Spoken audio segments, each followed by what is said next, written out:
35 दिनों तक दिल्ली की सड़कें छात्रों के गुस्से की गवाह बनी।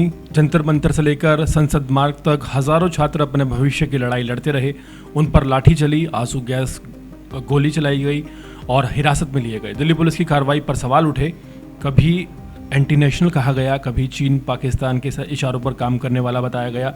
सोशल मीडिया से लेकर टीवी डिबेट तक छात्रों की नीयत पर सवाल खड़े किए गए, लेकिन आखिरकार वही हुआ जिसकी मांग ये छात्र पहले दिन से कर रहे थे। शिक्षा मंत्री धर्मेंद्र प्रधान ने इस्तीफा दे दिया है। ये सिर्फ एक मंत्री का इस्तीफा नहीं है, ये उस सोच की हार है जो मानती है कि जनता की आवाज़ को दबाकर हर लड़ाई जीती जा सकती है। यह उस लोकतंत्र की जीत है जिसमें आखिरकार सत्ता को जनता के सामने झुकना ही पड़ता है। सबसे बड़ा सवाल यही है कि अगर अंत में सरकार को इस्तीफा लेना ही था तो फिर इन पिछले 35 दिनों में देश में क्या क्या नहीं देखा।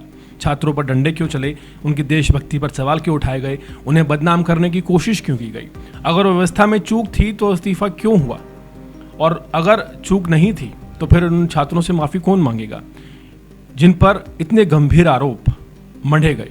ये पूरा घटनाक्रम एक बड़ा संदेश देता है कि लोकतंत्र में कुर्सी जनता से बड़ी नहीं होती, मंत्री जनता के प्रतिनिधि होते हैं, मालिक नहीं। असली ताकत वोट देने वाली जनता के पास होती है। जब जनता सवाल पूछती है तो जवाब देना सरकार की जिम्मेदारी होती है, एहसान नहीं होता।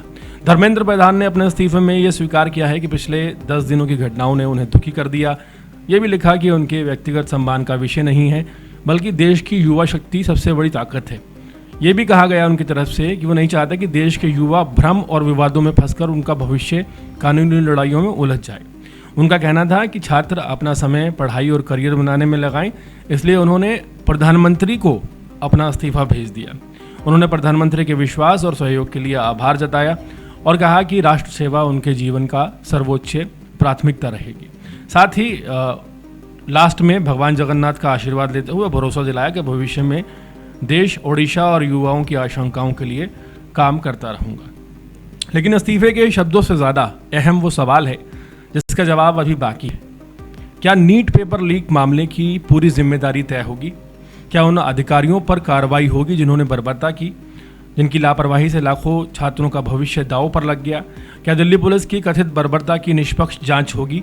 जिन छात्रों की आंखें घायल हुई, जिन पर बल प्रयोग किया गया, उन्हें न्याय कब मिलेगा? और सबसे बड़ा सवाल, क्या भविष्य में किसी भी आंदोलनकारी छात्र को पहले देशद्रोही और बाद में सही साबित करने की ये परंपरा इस फैसले के बाद खत्म होगी? यह घटनाक्रम भारतीय लोकतंत्र के लिए एक महत्वपूर्ण मोड़ हो सकता है। अगर जनता की आवाज़ सचमुच सत्ता तक पहुंची है तो ये सिर्फ छात्रों की जीत नहीं, बल्कि लोकतांत्रिक जवाबदेही की भी जीत है। इससे एक संदेश गया है कि लोकतंत्र में जनता ही मालिक है और सत्ता जनता के प्रति जवाबदेह है। अब ये देखना होगा कि क्या इस्तीफा केवल राजनीतिक नुकसान की भरपाई का प्रयास बन रहा है या फिर शासन व्यवस्था में भी जवाबदेही की कोई नई संस्कृति की शुरुआत होगी। क्योंकि लोकतंत्र केवल चुनाव जीतने से मजबूत नहीं होता, बल्कि जनता के सवालों का ईमानदारी से जवाब देने से मजबूत होता है। यही इस पूरे आंदोलन की सबसे बड़ी सीख है। लेकिन सवाल बहुत सारे बाकी हैं। सवाल ये भी है कि जिन मीडिया चैनल्स ने प्रोपेगेंडा चलाया उन पर क्या कार्रवाई होगी? जो लड़कियां पीटी गई उन पुलिसकर्मियों पर क्या कार्रवाई होगी? और जो बदमा दाग इस नए पुलिस कमिश्नर पर, जो कि दिल्ली के हैं, उनकी वर्दी पर लगा, जिस तरह से बर्बरता की गई और बिना अनाउंसमेंट के लाठीचार्ज कर दिया गया, इसकी जवाबदेही कब तय होगी? बहुत बड़े सवाल हैं। धर्मेंद्र प्रधान का इस्तीफा तो होना ही था, ये सभी जानते थे, लेकिन इस इस्तीफे ने सरकार की जड़ें हिला दी। सरकार हाल फिलहाल घबराई हुई है। महाराष्ट्र समेत आप देखें, पटना में, उत्तराखंड में, पुणे में, तमाम जगहों पर नारेबाजी हो रही है। पुणे की वीडियो सामने आई जिसमें लोग पुणे पुलिस को कह रहे हैं कि वो उनके साथ है और दिल्ली पुलिस हाय हाय का नारे लग रहे हैं। ये अपने आप में एक इकलौता मैटर है जब पूरे देश में पुलिस सहयोग कर रही है छात्रों के साथ, लेकिन दिल्ली पुलिस ने सहयोग नहीं किया। हालांकि दिल्ली पुलिस के जो बयान हैं काफ़ी अटपटे भी सामने आते हैं। दिल्ली पुलिस फैक्ट चेक की बात कर रही है, तमाम बड़े बड़े फैक्ट चेक के दावे किए गए हैं, लेकिन दिल्ली पुलिस ने अपने उन अधिकारियों पर कार्रवाई तक नहीं की जिन्होंने महिलाओं के प्राइवेट पार्ट पर डंडे मारने का काम किया। ये फैक्ट चेक कौन करेगा? क्या दिल्ली पुलिस इस फैक्ट को चेक नहीं करेगी? एक बहुत बड़ा सवाल यहाँ पर खड़ा होता है। साथ ही साथ जो अहंकार था एक सरकार का कि शिक्षा मंत्री हैं तो इस्तीफा नहीं देंगे, वो अहंकार कहीं ना कहीं डूब गया है। और अगर वाकई में शिक्षा मंत्री गलत नहीं थे तो इस्तीफे की क्या ज़रूरत पड़ गई? नहीं देते अभी भी इस्तीफ़ा। लेकिन यहाँ पर एक बात समझ में आती है कि सरकार ने एक शख्स को बचाने के लिए साम दाम दंड भेद हर तरह का इस्तेमाल किया। नेशनल मीडिया के कई चैनल्स पर प्रोपेगेंडा चलाए गए, पाकिस्तान से फंडिंग है, चाइना से फंडिंग है। खुद सरकार कह रही है कि कोई भी फंडिंग की हमें सूचना नहीं है।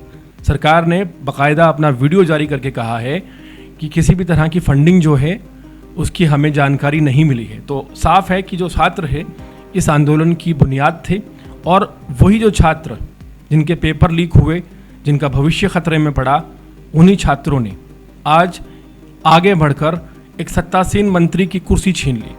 और जवाबदेही तय होनी अभी बाकी है, क्योंकि सिर्फ इस्तीफ़ा काफ़ी नहीं है। इस पूरे स्कैम में कौन कौन लोग शामिल थे, कौन कौन से अधिकारी थे, क्योंकि अगर मंत्री की कुर्सी गई है तो अधिकारी भी बचने नहीं चाहिए। पूरे मामले पर हाल फिलहाल एक तरफ जो प्रोटेस्टर्स हैं उसमें खुशी का माहौल है, जंतर मंतर से तमाम वीडियो सामने आ रही हैं, लोग जश्न मनाते हुए नज़र आ रहे हैं, लेकिन साथ ही एक सवाल भी छोड़ रहे हैं, एक चेतावनी भी दे रहे हैं कि एक आगाज़ हो चुका है। और ये जो आगाज़ है ये जवाबदेही का है। जवाबदेही की शुरुआत देखिए कितनी तगड़ी है। इस जवाबदेही की शुरुआत एक भारत के शिक्षा मंत्री के इस्तीफे से हुई है। संदेश साफ है कि अगर शिक्षा मंत्री नहीं बच सकता गलत करने के बाद, तो फिर कोई नहीं बचेगा। यहाँ पर जो भ्रष्टाचारी हैं, जो लोग जवाबदेह नहीं हैं, उनको लेकर एक नई मुहिम चल गई है। और उम्मीद है कि ये प्रदर्शन अब ख़त्म हो जाएगा, लेकिन प्रदर्शन ख़त्म होने के जो संकेत हैं वो कम ही नज़र आ रहे हैं, क्योंकि यहाँ पर बहुत सारे मुद्दे हैं जिन पर जनता परेशान है।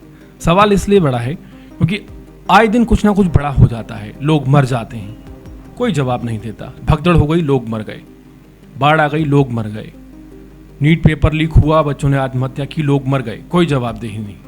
कब तक आखिर ये चलता? आखिरकार जिम्मा उठाया छात्रों ने, और जब छात्र पहुंचे तो बर्बरता का जिम्मा उठाया दिल्ली पुलिस ने।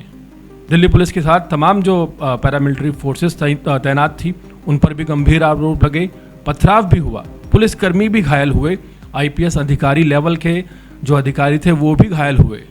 लेकिन सवाल ये है कि इस पूरे प्रकरण में जिम्मेदार कौन था? क्या छात्र जिम्मेदार थे जो अपना हक मांग रहे थे? क्या जब 20 जुलाई को प्रदर्शन था तो 20 लोगों का डेलीगेशन या 200 लोगों का डेलीगेशन संसद में नहीं भेजा जा सकता था ताकि वो वहाँ जाकर अपनी बात रख सकें, ताकि संसद सत्र के दौरान चर्चा हो सके? लेकिन वो करने से अच्छा पुलिस ने ये सोचा या सरकार ने ये सोचा कि इनको लाठीचार्ज से भगाया जा सकता है। आज एक बड़ा जवाब उन सभी एजेंसियों को मिला होगा जो सोचती हैं कि लाठीचार्ज हर बात का सोल्यूशन है, विरोध की आवाज़ उठे और लाठियां भांज कर उन्हें दबा दिया जाए, ऐसा अब देश में नहीं चलेगा।